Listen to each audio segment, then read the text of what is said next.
welcome to our final session of the Instructor Fundamentals series of professional development training classes for Coleman University. Today we will discover some of the unique communication challenges faced by online instructors. Let's get started. In today's session, we will cover some of the common online communication problems, look at what is causing them, along with the best practices for handling such difficulties, or even preventing them in the first place by using our guidelines for clearer online instruction. Because the current state of online communication is primarily textual, many of the communication issues that we discover are in fact problems with reading or writing. Here you see some primary examples. Both students and instructors misread or misunderstand text. They fail to find what they're looking for on the screen, even if it's right in front of them. Changes in screen size cause difficulty, as do our hidden cultural assumptions. Because of the nature of online communication, in our case asynchronous and text-based, the content in which the student makes responses may not be well understood. This can lead to personalized or highly emotional exchanges. And finally, the delay in responses, or their minimal content, can be misinterpreted by students and faculty, typically in very negative ways. Let's examine some of these more deeply. There are many physical problems that can make reading difficult on a screen, even with the tools available for ADA compliance. Students with dyslexia, diagnosed or not, will often misread sentences and can increase their frustration and lower their ability to function well in the online classroom. Older students or those with poor eyesight or damaged retina may have great difficulty distinguishing letters when the text is small. This is often true when there is a series of tall, thin letters, I's, L's, T's, F's, and the like, that appear close together. It is important that content is visibly accessible to all students. Many students today are medicated and under stress. Especially when it comes to depression, ADHD, or mood swings, both the condition and the medications to treat that condition can affect the student's ability to read and comprehend written words. These are comments taken directly from students sharing their experiences when trying to read while coping with depression.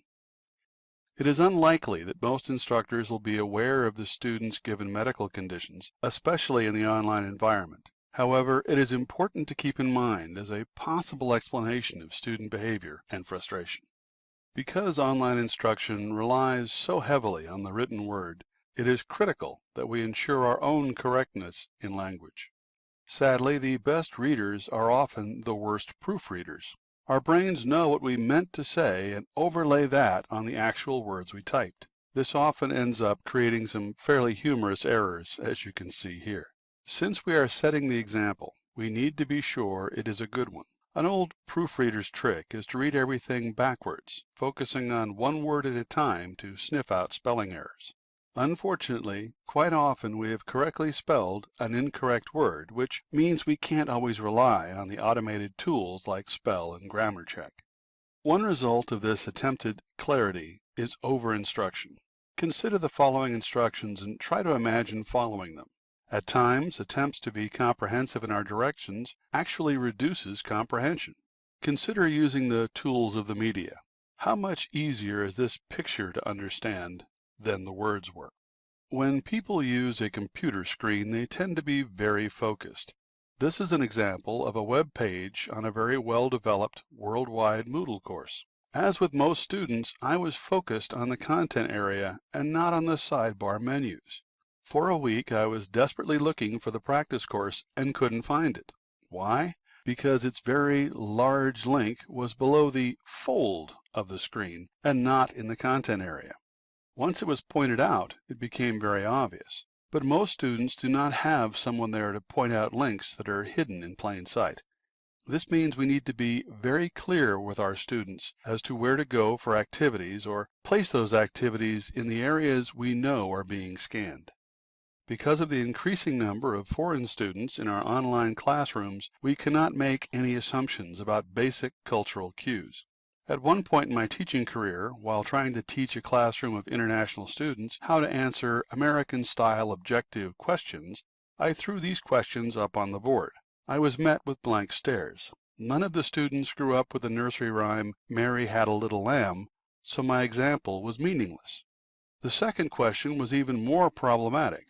Where the Old English proverb is that the rolling stone gathering no moss, indicating the value of action above the destruction caused by inactivity, is the same proverb that exists in Japan, but there has an opposite meaning. While moss is seen as destructive, from the English standpoint it helps to crack rocks, in the Japanese culture, moss is a symbol for wisdom in that it is very fragile and takes a long time to grow. So in the Japanese culture, the rolling of the stone is the bad act, and the calm inertia of the resting rock is praised. Teaching a class of Indian students by using examples of romantic dating or the Western ideal of finding, quote, true love, end quote, can often lead to confusion, as arranged marriages are still the cultural norm. Despite the Internet being a global medium, the underlying cultural values of its users are anything but universal. One difficult realization for new online instructors is the occasional emotional outbursts by their students. Part of the reason for this is that the instructors are not privy to the current context of communication. Consider a student who opens up his browser in the morning and sees this list of emails. By the time he gets to my friendly reminder about discussion boards, do you think he'll really be in the mood for a civil thank you? Or might he be emotionally overwhelmed and blast me for bugging him? There are two problems that context highlights. First, we really do not know what is going on in the student's life at that instant in time when he or she communicates. Secondly, unlike the on-ground class, instructors are not really perceived as people. They're merely a name on a screen. This dehumanization removes many of the filters normally used in interpersonal communication. Outbursts that are often seen online are rare in person.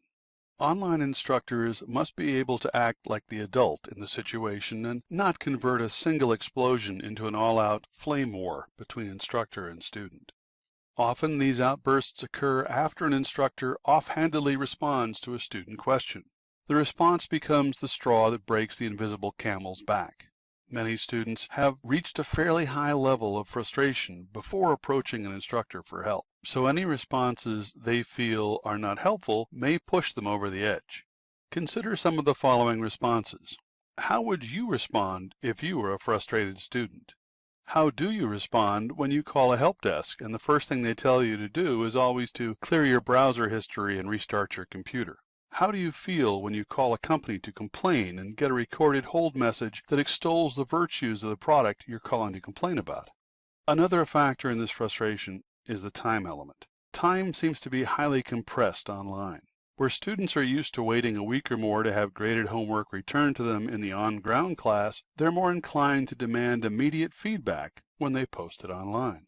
Consider this series of activities. The students' thoughts are in gray and the instructors are in purple. Note the unspoken difference in expectations in terms of timing and feedback, which results in the poor outcome for both parties. Letting students know the progress of the grading work or sharing with them the date you plan to return the work can often reduce some of this stress, as can good feedback about their performance. These communication problems may have multiple causes. Some of the most common involve the lack of nonverbal feedback. Seeing a person's face and body while communicating imparts far more information than just reading the words that were spoken. Hearing the inflections of a person's voice are also critical in communication and lost with the written word. Professor Morabian's famous model of communication posits that 55% of communication is composed of body language and 38% is the tone of voice, meaning only 7% of the message is expressed in the words used. Is it surprising then that we encounter miscommunications online? Words are slippery in their meaning. Read this sentence. It can mean totally different things depending on the tone. Is Grandma a guest or the main course? Discussing Grandma's dinner options around a Sunday morning breakfast table, let's have Grandma for dinner, is different than doing so in a crashed airplane in the Andes or in the Donner Pass. Let's have Grandma for dinner. A lack of immediacy affects the timing and the information provided by the speed of response. This is especially true for feedback. Too little, too late is seen as being uncaring, while too quick and too detailed may be seen as anger or minimal assessment. Another problem with online communication is that you don't leave tracks. No one knows you've been there. You may be a dedicated instructor that goes into his or her classroom online 3 times a day just to check if their students have any problems. But unless you leave a note or public comment of some type, you are perceived by your students the same as a negligent instructor who never visits the class. It is difficult to over-communicate in an online class. Whether using tools such as forums or discussion boards or announcement postings, this talking to the student helps build their confidence in you, the instructor, and in the quality of the course. Talk about issues before they become obvious. Manage the expectations. If you know it's going to take a week to return graded work, tell the students ahead of time. It's not late if they get it when you tell them. However, if they have no idea when they should expect it, every day makes it appear that you are slower and slower. Provide a clear syllabus and directions for all activities. Provide a means, such as a forum or discussion board, for students to ask questions about expectations in the course. Leave a trail so they can see you. If students feel that you are not active in class, there is very little incentive for them to become involved. Here are some more best practices. If you have a news forum or an announcement activity, use it at least every other day to comment about the class or about upcoming activities. If you can, make daily posts so they can see how often you come to visit. They'll tend to mirror your behavior.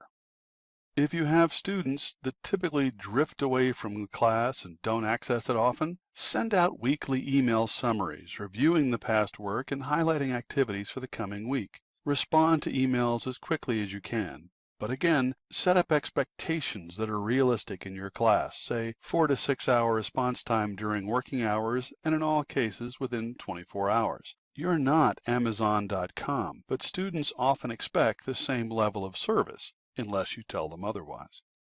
Repeat the instructions for assignments or at least drop links throughout the site that send students to a common location, so that no matter how they're moving through the course materials, they can get the information they need. When responding to students, always assume they're angry and be polite. Your purpose in communicating is to teach, not to start a fight. You have a greater understanding of the communication process than do your students, so the onus is on you to keep communications professional and enlightening. Don't equate silence on the student's part with not caring. It may be that their computer is broken, they may not check their emails all that often, or they may only enter the site a couple of times a week. Unlike with verbal communication, silence, or delay in response, doesn't have a clear meaning online. If you can, move beyond the written word and use pictures or videos to make your points. They may take more time if you're doing it yourself, but many good videos and free images already exist online and you can link to them. Finally, enliven the classroom by letting the students speak. Use the discussion boards and forums to allow students to publicly talk about the materials. This social aspect of learning can be very powerful online. Instructors, despite the evidence to the contrary, are human, and we react as humans do. In order to avoid getting emotional sucker punches while teaching online, here are a few things we can do. Don't take the communication personally. There is no rush to respond. Pause, think, and then communicate. Because this is an online environment and there is a record of everything you say, be very cautious about your communications. Assume anyone, including your mother, will eventually be able to read them. Work to remove emotion-laden words from your responses and focus on the problem itself, not the person causing it. You want to solve the problem, not start a fight. Here you see a typical response where the instructor wasn't really thinking about how the message would be perceived by the student. Notice how directive the language is? It assumes the student knew how to write correctly and just failed to do so. A reasonable response to such a comment as this is, if I knew what I was doing wrong, I wouldn't have done it.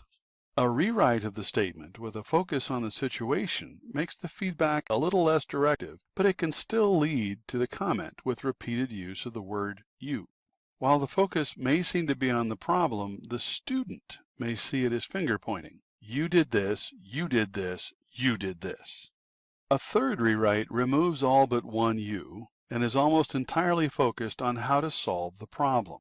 Keeping a file of these neutral responses can be a great time saver when grading and minimize the amount of emotional pushback instructors receive from feedback. If you decide to use forums or discussion boards in your class as a means of increasing interaction and learning, here is a simple trick to see how well you're doing. If your students are really discussing the topic, you'll see the responses fall down and away to the right. They're having a conversation. If instead the posts are linear and vertical, then no one is reading anyone else's work. They're merely posting their essay answers publicly. This second forum is far less effective as a teaching tool than is the first. Especially in forums, instructors lead by example. If you want students to post often and to interact with other students, you must do so as well. Remember the footprints. Reading a forum is a silent and personal activity. Posting in a forum is public and speaks volumes. Here's a takeoff of the old instructor mantra on lesson plans. 3 steps to provide clear online instruction. First, have a detailed syllabus, including rubrics, that lets students know what you're looking for. Echo and amplify this information in the assignment activity, where they will end up turning in the work. When grading, provide individual comments either on the material itself or in the gradebook that relates back to the rubric and the syllabus requirements. Provide class-wide feedback on general trends through email or announcements so that students know how well they performed in relation to their peers. In the individual and/or class-wide review, share with the class ways that they can improve for next time. Each assignment can be a learning experience not only in terms of the assignment itself, but also on how to successfully complete future assignments. An instructor can either continue to mark students down for the incorrect use of APA formatting or take the results of an assignment to be a clear indication that some training must be held on APA formatting. Well, we've covered a lot of ground in a short period of time, as we always seem to do, but here are the key points we want you to take away. First, communicating online in this typically text-based environment is inherently more difficult than communicating in person. The instructors have the onus of ensuring communication occurs and that it stays positive. One of the best ways to do this is to use your syllabus and your class shell effectively. Plan your responses and build your responses to drive the students toward the objectives of the class. That's it. You've finished not only this session, but our entire Instructor Fundamentals training series as well.